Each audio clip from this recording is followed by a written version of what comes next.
लोगों के पास एक ही तर्क है कि बीजेपी में ही ठीक थे। अरे बीजेपी में मेरी जगह और एमपी है। आप अगर कुछ कराना चाहते हो तो देख लो भाई, तुम्हारा असली बैकवर्ड और नकली बैकवर्ड में युद्ध होगा। 2 साल पहले मोदी जी अपनी जाति को बैकवर्ड में शामिल करते हैं और बैकवर्ड का मुखौटा लगा करके ओबीसी को लूटते हैं। ओबीसी के लिए एक ये जो अभी पंचायती राज में हरियाणा के अंदर चुनाव हो रहा है, इसका भी 27% भी देना नहीं चाहते, जबकि संविधान में हमारे हक 52% लिखे हुए हैं। जिन लोगों ने पिछड़ा वर्ग या दलित समाज के लिए कुछ करने का प्रयास किया, उनको दूध में से मक्खी की तरह निकाल के बाहर किया। बीसीबी को जातियों के नाम पे, धर्म के नाम पे इस प्रकार से अंधविश्वासी बनाया जा रहा है कि जिसे इन लोगों को मानसिक गुलाम बनाकर गुलामों का इस्तेमाल होता है। मित्रों, दिमाग की बत्ती जगाओ, अन्यथा इसी तरह पीड़ा आपको झेलनी पड़ेगी। आज अग्रसेन कॉलेज के अंदर हिसार, डिस्ट्रिक्ट हिसार में एक आदमी 7 तारीख से फ्रीजर में लगा रखा है। उसका संस्कार अभी तक नहीं हुआ क्योंकि दबंग लोगों ने उसकी हत्या की। शिक्षा इतनी महंगी कर देंगे कि आम आदमी, प्राइवेट स्कूल महंगे हो जाएंगे और सरकारी स्कूल बंद हो जाएंगे कि गरीब तबके का बच्चा जब शिक्षा नहीं ले सकेगा तो वो अपने आप चुपचाप मजदूरी करने लगेगा। महंगाई की वजह से सब के सब त्रस्त हैं, सबके चूल्हे ठंडे हैं। अब और दबने की गुंजाइश नहीं, अब तो ब्लास्ट होगा 2024 में। सभी दर्शकों को नमस्कार। मित्रों, आज कैथल की सरजमी पे हमें भाई बिल्ला सैनी की डेथ के सिलसिले में आने के बाद आपसे रूबरू हुआ हूँ। देश के अंदर महंगाई, बेरोजगारी या देश का निजीकरण या देश के अंदर कोई किसानों की प्रॉब्लम की कोई बात आज देश में करने वाला नहीं है। बात सिर्फ हो रही है हिंदू मुसलमान बनाने की, देवी देवताओं, अंधविश्वास, पूजा पाठ, यहाँ तक कि कोई बात तर्कों के आधार पर सुनने वाला देश में अभी इस जिसको हिंदू हिंदू बनाया जा रहा है। मेरे पास पेपर थे, मैं आपको दिखाता कि व्यवस्था में कहीं ना कहीं सुप्रीम कोर्ट ने भी लिखा कि कोई हिंदू मुसलमान का, यह हमारा देश धर्मनिरपेक्ष राज्य है। लेकिन आज हमारे देश के अंदर 75 साल तक तो कांग्रेस ने, 75 साल के अंदर 50 साल तो कांग्रेस ने इस्तेमाल किए और प्रेजेंट में 10 साल होने को जा रहे हैं। 10 या 15 साल बीजेपी 1996 में और आज 8 साल, 13-14 साल बीजेपी को भी इस राज्य में आ चुके हैं और बहुत सारे लोग थर्ड फ्रंट के माध्यम से भी आए। लेकिन दलित और पिछड़े की हालत और किसान और मजदूर की हालत ज्यों की त्यों है। सभी पार्टियों के नेताओं ने भाषण दिए हैं दलितों, पिछड़ों, मजदूरों, किसानों पे, लेकिन ये सिर्फ भाषण के पात्र हैं। इन लोगों को ये पता नहीं कि कल वही कांग्रेस है।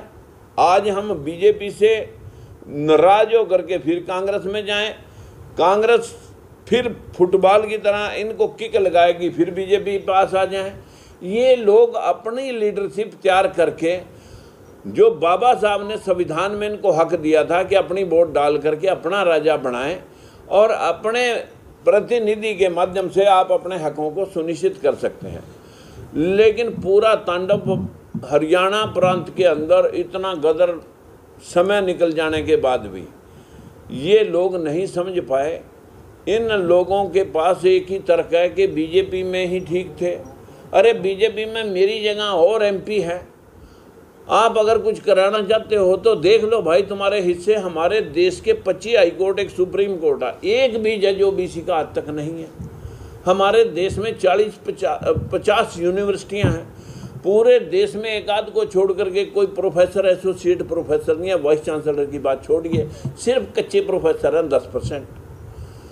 देश के अंदर सैकड़ों राजदूत बाहर जाते हैं, कोई राजदूत हमारा नहीं। देश में राज्यसभा, लोकसभा में 800 एमपी होते हैं, जिनके आबादी 15% है, वो एमपी बढ़ा रहे हैं 500। बाकी 200 एमपी हैं रिजर्वेशन के। और जिनके होने चाहिए थे 400, जो 52% बैकवर्ड है, उनके सिर्फ 87-88 MP हैं। वो भी इन बड़ी पार्टियों के कठपुतलियाँ। ये कठपुतलियाँ अपना पेट पाल सकती हैं, लेकिन अपने वर्गों के इंसाफ के लिए एक शब्द बोल नहीं सकती, क्योंकि अगला टिकट कट जाएगा। जिसने इस वर्ग की समानता अधिकार के लिए अपने भाव रख दिए तो वो उनको दुश्मन दिखाई देता है। ऐसे अनेकों लोग हैं जिन लोगों ने पिछड़ा वर्ग या दलित समाज के लिए कुछ करने का प्रयास किया, उनको दूध में से मक्खी की तरह निकाल के बाहर किया।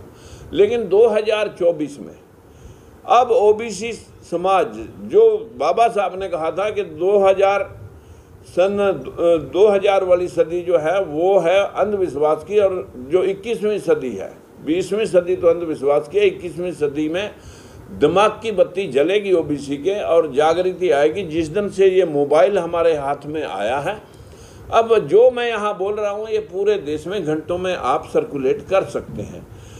जब तक हमारा समाज वोट डालनी नहीं सीखेगा, तब तक ये समाज आगे नहीं बढ़ सकता।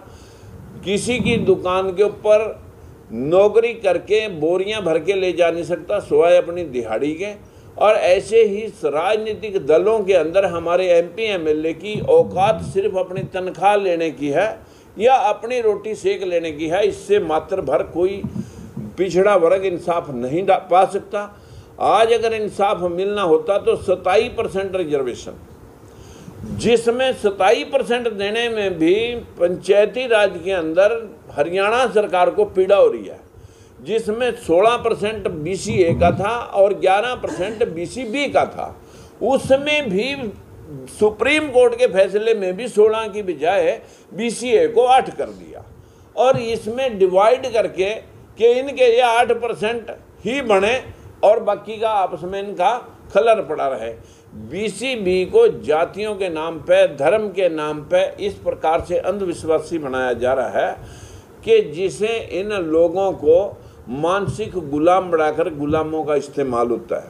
बस मैं ज़्यादा कुछ न कहकर कहूँगा, मित्रों, दिमाग की बत्ती जगाओ, अन्यथा इसी तरह पीड़ा आपको झेलनी पड़ेगी। आज अग्रसेन कॉलेज के अंदर हिसार, डिस्ट्रिक्ट हिसार में एक आदमी 7 तारीख से फ्रीजर में लगा रखा है। उसका संस्कार अभी तक नहीं हुआ, क्योंकि दबंग लोगों ने उसकी हत्या की।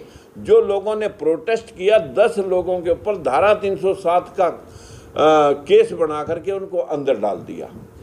इसी प्रकार की व्यवस्था देश में, स्कूल बंद करके कि अगर सरकार कोई प्राइवेट स्कूल में बच्चे को पढ़ाएगा कोई व्यक्ति, तो सरकार उसे 1100 रुपये देगी। अगर सरकारी में पढ़ाएगा तो 500 उसे देने पड़ेंगे। इसका मतलब ये है कि जियो सिम की तरह जब उसने फ्री करी थी, फिर 949 की करी, फिर 199 की, आज 750 की है।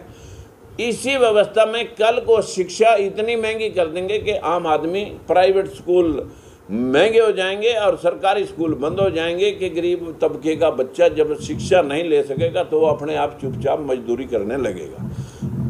राजकुमार सैनी ने सेशन बैकवर्ड की जो आवाज़ उठाई थी, उनको भाजपा छोड़नी पड़ी और अपनी नई पार्टी बनाई, तो आज वो पार्टी कहीं दिखाई दी। देखिए, पार्टी लोगों ने दिखानी होती है। मेरा काम है आज भी आपके बीच में आके उस लोकतंत्र सुरक्षा पार्टी की बात को करना।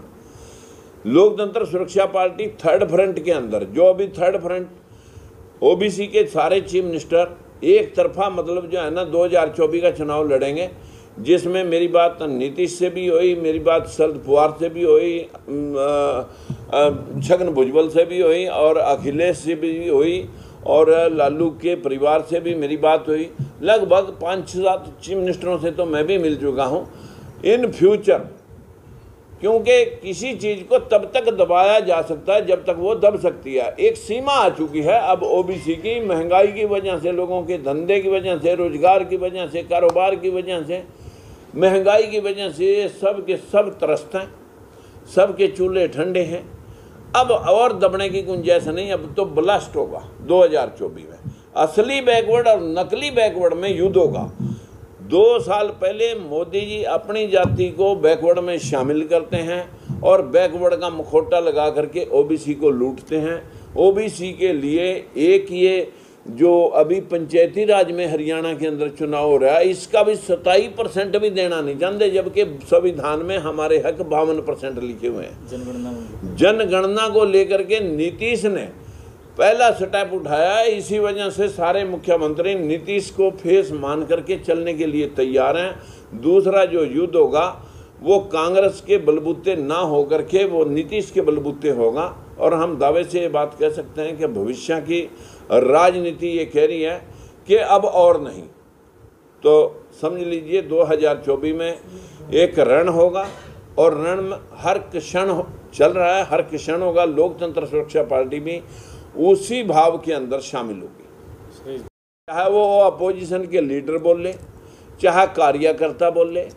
वाम सेव का एक कार्यकर्ता जो सर्विस में रहते हुए किसी भी सामाजिक संगठन से कोई भी व्यक्ति जुड़ सकता है, भले राजनीतिक पार्टी से ना जुड़ा हो, लेकिन सामाजिक संगठन से जुड़ा हुआ व्यक्ति अपनी बात अपने भेदभाव के खिलाफ रख सकता है। लेकिन देशद्रोह के केस बना करके, ईडी का भय दिखा करके, सीबीआई का भय दिखा करके उन लोगों की जुबान आज बंद की जा रही है। बस बहुत ज़्यादा देर तक जुबान बंद नहीं होगी। ये खुलासा तो तैयार खड़ा है, 1.5 साल के अंदर अंदर निपटा देंगे लोग सब।